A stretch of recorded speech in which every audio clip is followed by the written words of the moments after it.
যশোরে একটি মুরগির খামারে শনাক্ত হয়েছে অ্যাভিয়ান ইনফ্লুয়েঞ্জা বা বার্ড ফ্লু। 2018 সালের পর গত 12 মার্চ বাংলাদেশে এই ফ্লু শনাক্ত হলো। ফ্লু শনাক্ত হওয়ায় উদ্বেগ বাড়ছে খামারিদের মাঝে। শনাক্তের পরপরই বার্ড ফ্লু প্রতিরোধ ও জনস্বাস্থ্য সুরক্ষায় প্রস্তুতি নিয়েছে সরকার।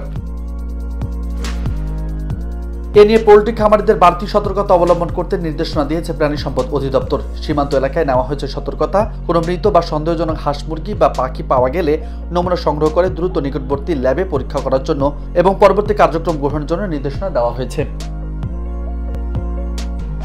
প্রাণী সম্পদ অধিদপ্তরের মহাপরিচালক ডক্টর মোহাম্মদ আবু সুফিয়ান বলেছেন, গত 12 মার্চ যশোরের সরকারি খামারে বার্ড ফ্লু শনাক্ত হয়েছে।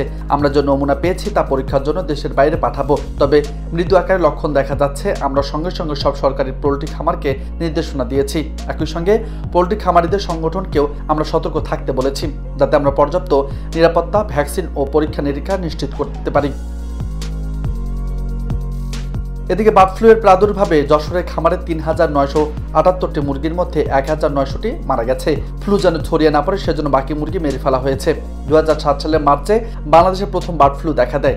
সে বছর 10 লাখেরও বেশি মুরগি এই ফ্লু এর কারণে মেরে ফেলা হয়। ২০০৮ সালে মে মাসে বাংলাদেশের মানুষের শরীরে বার্ড ফ্লু সংক্রমণ ধরা পড়ে। দেশে মাংসের মোট চাহিদার অর্ধেকের বেশি যোগান দেয় পোল্ট্রি খাত। পোল্ট্রি খাতের উদ্যোক্তারা বলেন, দেশে ৯৫,৫২৩টি খামার আছে। ইউক্রেন রাশিয়া যুদ্ধ ও ডলার সংকটে বেড়ে গেছে প্রাণীজ খাদ্যের দাম।